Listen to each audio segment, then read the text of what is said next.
Jesús le dijo a la mujer de Samaria: mujer, de esta agua, sigue buscando hombres y vas a seguir teniendo sed.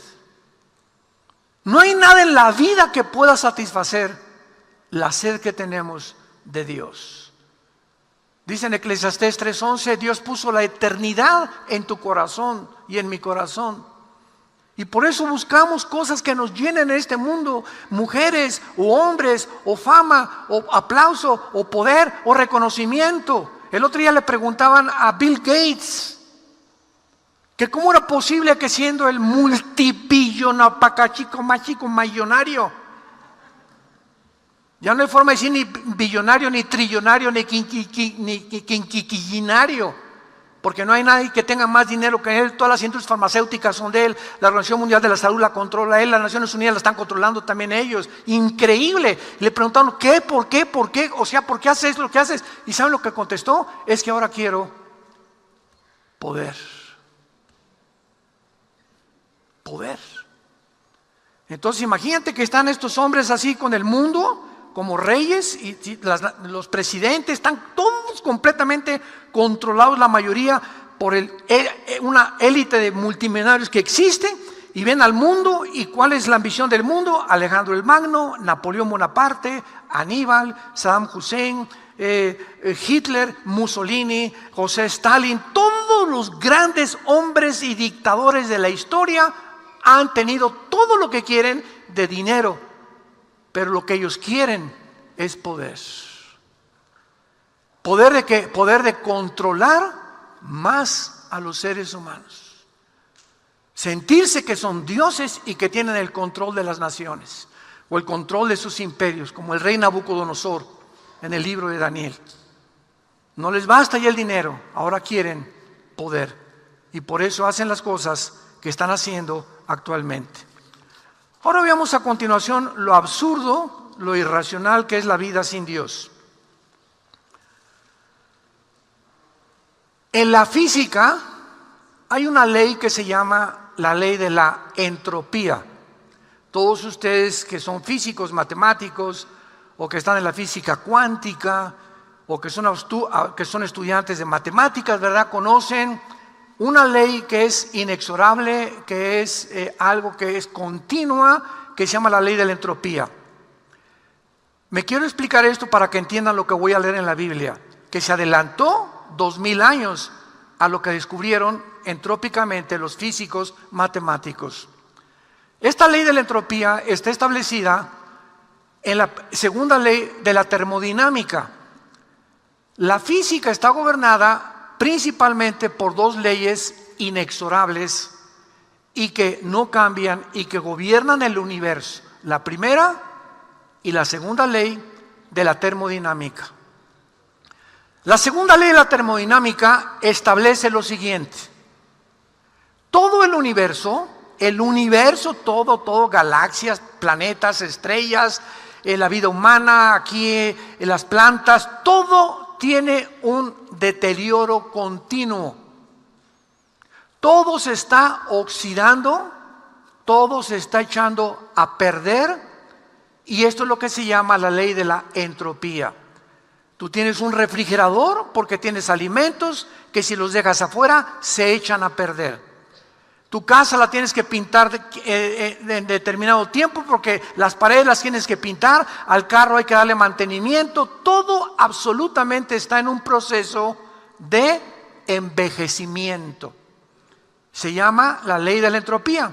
Vean ustedes en el libro de los Hebreos, capítulo 1, Hebreos capítulo 1, lo que se escribió hace 2000 años acerca de esta ley, que ya la Biblia se adelantaba a la ciencia moderna.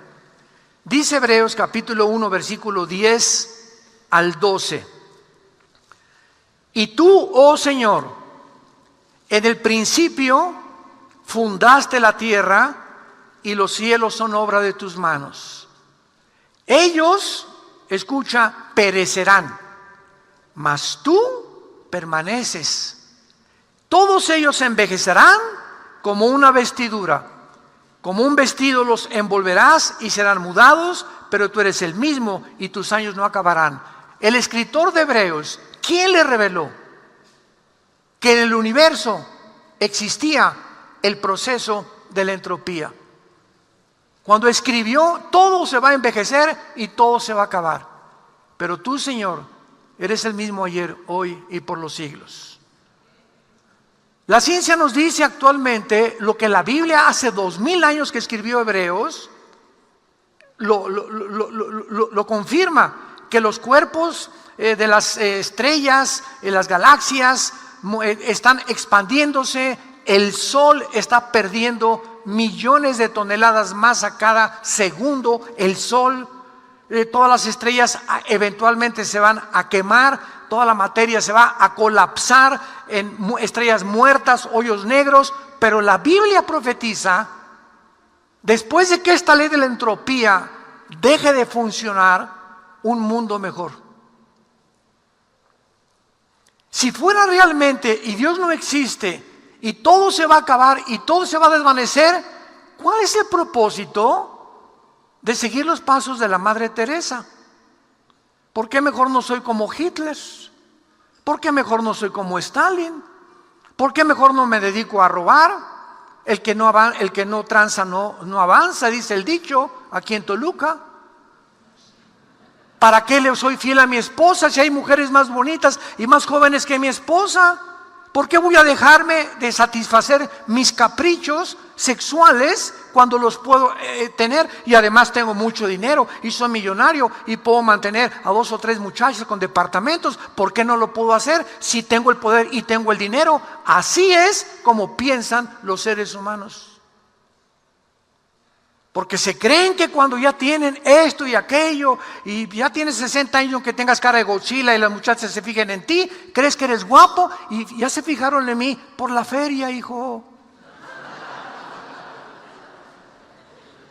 Usando el lenguaje de los chavos. ¿Qué crees que por la cara de acordeón que tienes? No, hombre. Hay intereses de por medio. La que te ame realmente es tu esposa, así como está gordita y regordita, así te ama tu esposa, es la madre de tus hijos. Y si tú mantienes el matrimonio en santidad delante de Dios, Dios te va a bendecir. Y lo mismo con tu esposo también. No busques a otro mejor que tu esposo, porque no lo hay. Vivimos un mundo de ilusiones y fantasías. Si lo hay, no es cierto, no es cierto, no es cierto. Hay de aquellos que juegan con el fuego, dice Dios, porque se van a quemar. ¿Y por qué, hijo mío, andarás tras la mujer ajena? Porque los caminos del hombre están delante de Jehová y Él considera nuestras veredas. Te he dado una esposa, te he dado un hombre para tu matrimonio, para el padre y para la familia que están formando. ¿Por qué crees que vas a encontrar algo mejor? El pecado engaña, el pecado endurece. La Biblia nos promete que cuando todo esto desaparezca, no va a quedar el mundo completamente sin ningún propósito ni ningún significado, como dicen los ateos. Todo se va a acabar, todo vamos a desaparecer. ¿Cuál fue el propósito de todo lo que vivimos entonces?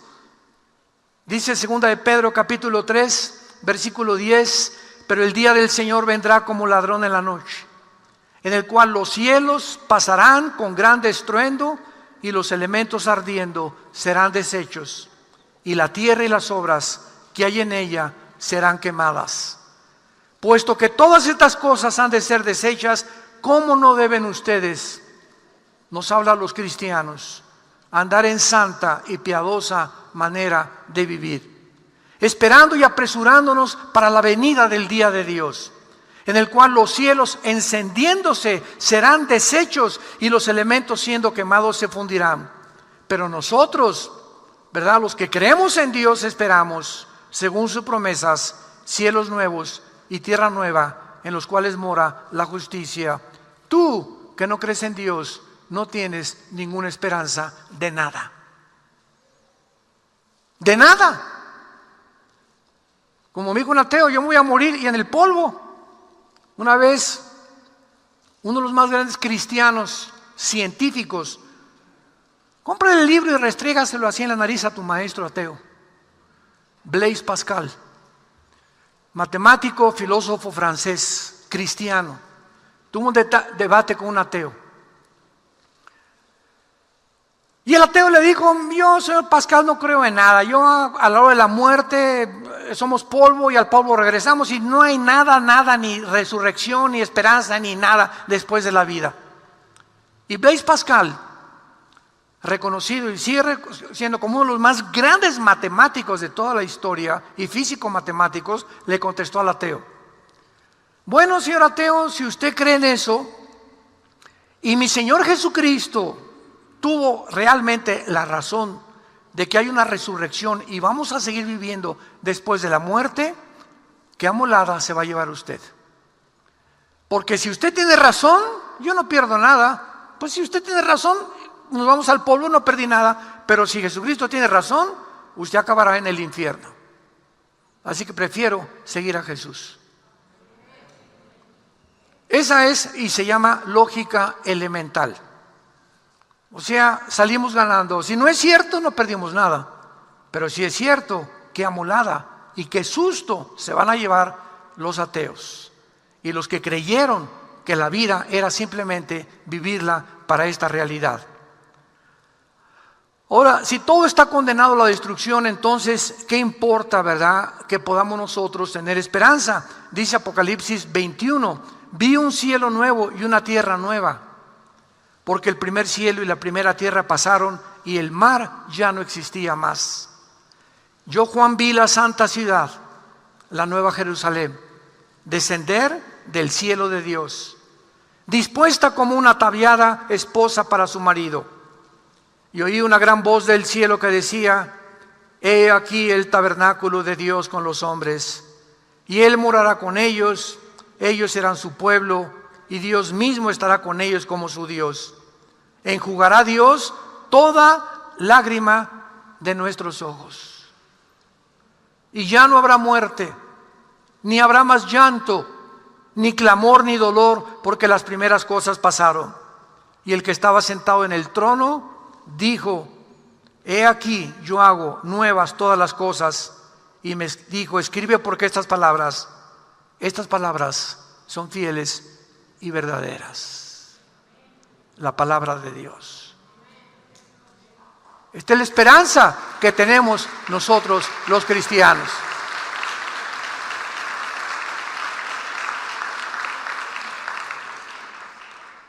Si la vida termina en una tumba, entonces no tiene ninguna diferencia final si vivimos como Hitler,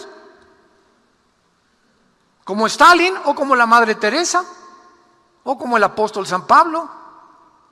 Si nuestro destino no está relacionado finalmente con nuestra conducta, hagamos y vivamos lo que nos dé la gana hacer. ¿Por qué voy a tener que portarme bien? ¿O por qué voy a tener que hacer estas cosas? ¿Por qué voy a tener convicciones? Mejor me voy con los que tienen dinero, porque si no hago como los que tienen dinero, no me van a dar el puesto. Hoy estaba leyendo anoche con mi esposa y yo, no sé cuántos oyeron ustedes esta semana de Miss Universo. Ganó el concurso del 2021, Miss Universo de la India. Pero están comenzando los periodistas a sacar a flote lo que se encuentra detrás de este certamen, dudando que el año que entra lo repitan. ¿Por qué? Porque las influenciaron y las manipularon los globalistas para que ellas votaran y dijeran: vacúnense y sigan la ideología de género, si no, no van a poder ganar. ¿Cuántas de ellas se vendieron? No lo sabemos. ¿Cuántas de ellas, cuando las pasaban a decir, no dijeron lo que sentían en el corazón por miedo se inscribieron en este concurso? Y todas querían ser Miss Universo, pero los intereses se antepusieron y la mayor parte de ellas se vendieron para seguir concursando. Y así como ellas, se venden médicos, ingenieros, abogados, ministerios públicos, jueces, presidentes municipales. Vivimos en un mundo donde todos, por los intereses de no perder la posición y el dinero, se venden. Sacrifican sus intereses morales porque no los tienen, y siempre se van donde va la corriente, donde va la conveniencia del interés político y el interés monetario. ¿Por qué la humanidad se encuentra así? Porque no tienen convicciones profundas de que Dios existe. No hay temor de Dios delante de sus ojos, dice la Biblia en Romanos capítulo 3. Su camino es como la corriente del agua. Y cuando venimos a Cristo nosotros somos llenados del Espíritu Santo, somos iluminados para ver el mundo realmente como es, para darnos cuenta que es una mentira. Estamos en un mundo completamente de zombies, en un mundo de Disneylandia, de Reino Aventura, donde se nos presenta, y somos atraídos por tantas trampas alrededor, y así como ratones cae la humanidad en las trampas que el diablo les ha tendido, pero Dios vino a rescatarnos y a levantarnos y gritarle al mundo: arrepiéntanse, arrepiéntete. Viene el juicio, viene el juicio, viene el juicio de Dios.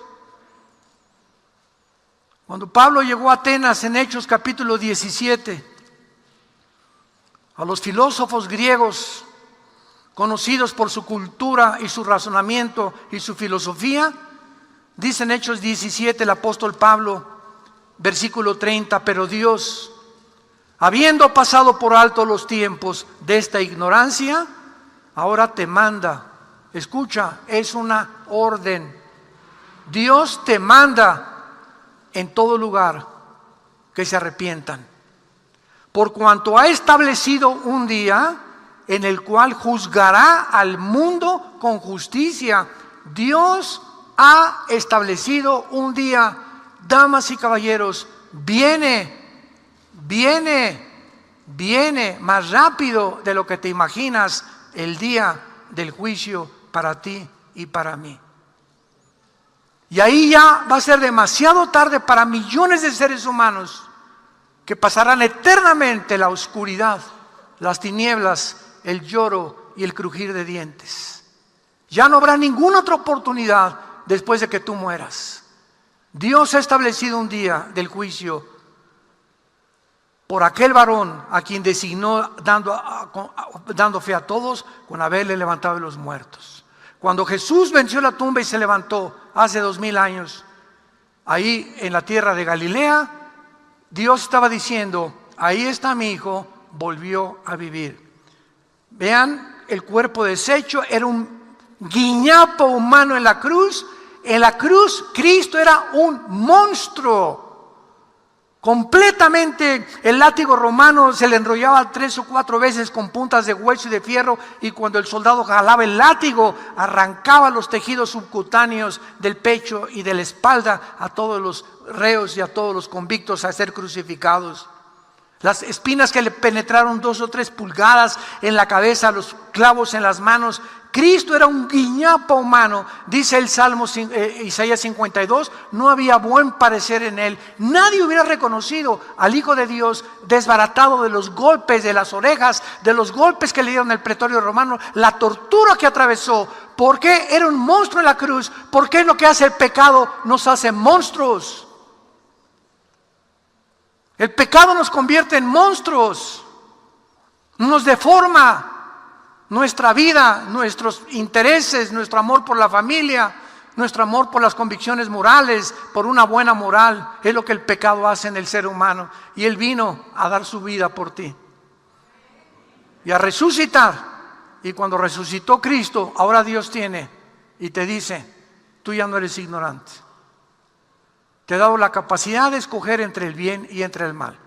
He aquí les pongo la bendición y les pongo la maldición, para que seas tú tal vez en esta mañana, y los que nos escuchan a través de los medios de comunicación, para que seas tú, no tu abuelita, no tu papá, no el pastor, no el papa. Tú tienes que ser una criatura responsable moralmente para que tú escojas la bendición o la maldición. Y no hay más que 2 caminos, no hay 3 caminos. Ancha es la puerta que conduce a la perdición y la mayor parte de los hombres van por ella. Pero angosta es la puerta que conduce a la salvación y pocos son los que entran por ella. ¿Y sabes por qué pocos? Porque son los pocos que tuvieron valor. Me sorprende que en Apocalipsis 21:8, ¿sabes quién encabeza la lista de los condenados? no los homosexuales, no los transgénero, no los traficantes de drogas, no aquellos que tú, borrachos, parranderos y injugadores. Los que encabezan la lista de los pecadores en la Biblia son los cobardes. Los cobardes encabezan la lista en Apocalipsis de los que Dios va a condenar. Porque se necesita valor para decir: voy a seguir siendo fiel a mi esposa. Se necesita mucho valor. Ese es un hombre de veras. No con tu compadre, ya tengo 2 o 3 por ahí, vámonos de farra este fin de semana. O con tu amigo o con tu amiga. Pues yo tengo relaciones con mi novio antes de casarme, ¿verdad? Esa no es tu amiga.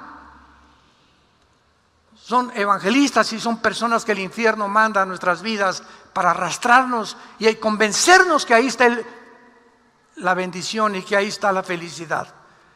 Dios ha establecido un día del juicio y tú tienes que arrepentirte de tu vida. Tienes que reconocer que eres pecador, que has violado las leyes de Dios, que te has burlado de Dios. Y por favor no digas: es que yo creo en Dios. ¿Sabes una cosa? El diablo no es ateo. Los demonios fueron los primeros que reconocieron a Cristo. Tú eres el Cristo, el Hijo del Dios viviente. Cristo los mandó callar. ¿Qué quiero decir? Que no basta decir creo en Dios y vivir como si Dios no existiera. ¿De qué te sirve si creer en Dios? Pero mira tu conducta, mira tus hechos, mira tu amor por la familia. Si dices creo en Dios es porque sigues a Jesús. No basta creer. La fe sin obras es muerta. Tenemos que evidenciar con un cambio de vida, con una transformación profunda en nuestra vida, que realmente le hemos entregado la vida al Hijo de Dios. En esta mañana tú tienes la oportunidad de hacerlo y te pido que inclines tu cabeza. Y así, con tu rostro inclinado, la vida sin Dios, hemos podido reflexionar, es una vaciedad, es un absurdo, es la más grande irracionalidad que el ser humano pueda concluir, que no existe un ser supremo que nos haya creado y que tenga el derecho de juzgarnos a los vivos y a los muertos en el día que Él ha establecido y que viene más pronto de lo que nos imaginamos. En esta mañana Dios te pide y te dice: yo te amo.